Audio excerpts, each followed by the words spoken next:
kuliah pembelajaran akidah akhlak. Oke, kalau minggu kemarin kita sudah membahas macam-macam perangkat pembelajaran.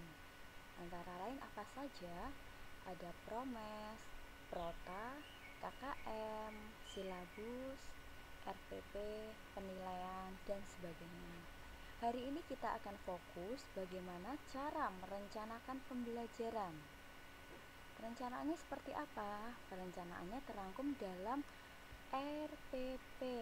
Kita bisa lihat di layar ya, modul hakikat RPP ini. Ini nanti saya akan bagikan modulnya dalam aplikasi Edmodo. Ya, apa sih hakikat pentingnya RPP itu? Nah, kalau guru profesional, dia akan merencanakan pembelajaran, melaksanakan pembelajaran, menilai, dan mengevaluasi dalam bentuk perencanaan, ya RPP ini, seperti itu. Nih, kemudian apa sih pengertian RPP ini ya? Ini di modul saya sudah ada pengertian RPP. RPP adalah rencana kegiatan pembelajaran tatap muka untuk satu pertemuan atau lebih. RPP dikembangkan dari silabus untuk mengarahkan kegiatan pembelajaran peserta didik dalam upaya mencapai kompetensi dasar. Oke, ini ya. Secara tegas, komponen RPP ada sebagai berikut, di modul sudah ada. Ini ada identitas, ada kompetensi, ada tujuan, materi, model, media, sumber, dan lain sebagainya. Anda bisa simak di modul yang akan saya berikan nanti. Nih, prinsip pengembangan RPP. RPP disusun dari apa? Ada banyak ya. Disusun dari terjemahan kurikulum dan silabus yang telah dikembangkan secara tingkat nasional. Prinsip pengembangan RPP yang kedua yaitu mengacu pada perbedaan individual peserta didik, antara lain kemampuan awal, tingkat intelektual, bakat, potensi, minat, dan lain sebagainya. Nah, ini Anda bisa pelajari di modul saya, prinsip-prinsip pengembangan RPP. Nih, sistematika RPP ada apa saja? Jadi, dari kurikulum diturunkan ke silabus. Silabus diturunkan ke RPP. RPP terdiri dari banyak komponen. Sebagai berikut Anda bisa melihat dalam skemanya, tabelnya ya, bagannya. Nah, di sebelah kanan ini ada mengacu pada ada kotak-kotak KI, KK, indikator tujuan pembelajaran. Jadi KI itu ada 4 kan ya. KI 1 tentang apa? Tentang religius, KI 2 tentang sosial, KI 3 tentang pengetahuan, dan KI 4 tentang keterampilan. Ini dalam Permen nomor 22 2016 dijelaskan komponen RPP adalah sebagai berikut. Anda bisa simak dalam modul saya. Oke, ini tentang modul hakikat RPP. Selanjutnya kita akan ke modul bagaimana merumuskan tujuan pembelajaran dan indikator. Ini ya, penyusunan indikator pencapaian kompetensi dan tujuan pembelajaran. Anda bisa simak di modul saya. Yang jelas, dalam merumuskan indikator dan tujuan, Anda harus mengacu pada taksonomi Bloom, di mana ada ranah kognitif, afektif, dan psikomotor. Nih, kita bisa lihat ya ranahnya. Tempo lalu sudah saya beri KKO edisi revisi. Nah, ini lihat. Ini taksonomi Bloom ya, ini C1-nya, C2, C3, C4, C5, C6. Anda bisa simak sendiri dalam modulnya. Kemudian ini juga ada ranah afektif. Ini dan ini adalah KKO ranah psikomotor. Nah, bagaimana merumuskan indikator dan tujuannya?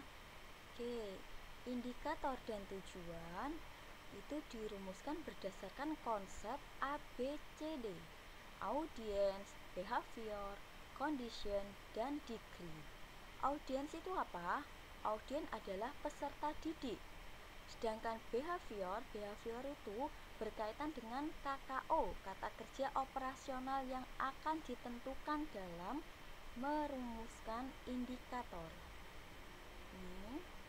Kemudian condition itu kondisi yang seperti apa sih settingannya itu? Ini ya contohnya, dengan kalkulator setelah pembelajaran, dengan diberikan 3 rumus menghitung rata-rata skor. Jadi condition ini kita mengkondisikan peserta didik agar apa? Agar tercapainya tujuan pembelajaran yang sesuai dengan kompetensi dasar. Degree itu apa sih? Degree itu nilai, value. Apa sih yang pengen kita tingkat keberhasilan peserta didik gitu ya. Degree itu contohnya seperti ini, peserta didik mampu menjelaskan proses fotosintesis dengan tepat. Dengan tepatnya inilah yang dimaksud dengan degree. Oke ya, ini contoh lainnya, dengan benar, dengan tepat itu adalah tingkat keberhasilan peserta didik, degree. Nah, oke, berikut ini adalah contoh indikatornya. Misalnya kita mau membuat KD IPA. KD IPA ini terdiri dari KD pengetahuan dan KD keterampilan. 3.5 dan 4.5. Oke, kita lihat ini dari 2 KD ini. Nah, bisa dirumuskan 5 indikator. Jika indikatornya 5, maka tujuannya pun juga 5. Oke, kita lihat indikator pertama diturunkan dari KD 3.5. Penulisannya seperti ini ya. Jika KD-nya 3.5, maka indikatornya 3.51. Kemudian indikator kedua 3.52, indikator ketiga 3.53. Sama halnya dengan indikator 4.5. Oke, indikator itu hanya menyebutkan KKO saja. Jadi behaviornya di sini apa sih? Yang pertama, menyebutkan berbagai sumber energi alternatif. Menjelaskan, ini harus sesuai dengan C1, C2, C3, C4, C5 ya. Nih, pakai KKO, tabel KKO. Kemudian bagaimana merumuskan tujuan? Tujuan dirumuskan dengan konsep ABCD. Kita lihat. Setelah membaca teks bacaan energi alternatif, nah ini berarti guru mengkondisikan seperti apa? Mengkondisikan setelah membaca bacaan. Kemudian audiensnya apa? Audiensnya siswa. Behaviornya apa? Behaviornya menyebutkan berbagai sumber energi alternatif yang ada di sekitar siswa. Jadi, untuk degree-nya dengan apa? Degree-nya dengan tepat. Jadi tingkat keberhasilannya dalam indikator pertama, tujuan pertama yaitu degree-nya dengan tepat.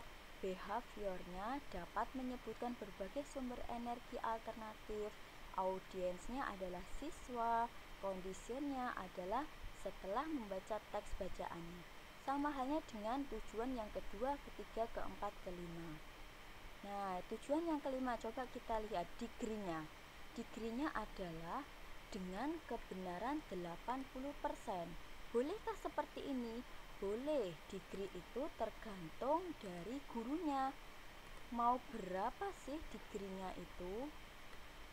Oke, jelas ya. Sorry, ada pertanyaan sampai sini? Jika tidak ada pertanyaan, silahkan layangkan di Edmodo, dan untuk hari ini nanti ada kuis saja ya. Oke, sekian, terima kasih. Wassalamualaikum warahmatullahi wabarakatuh. Oke, dadah.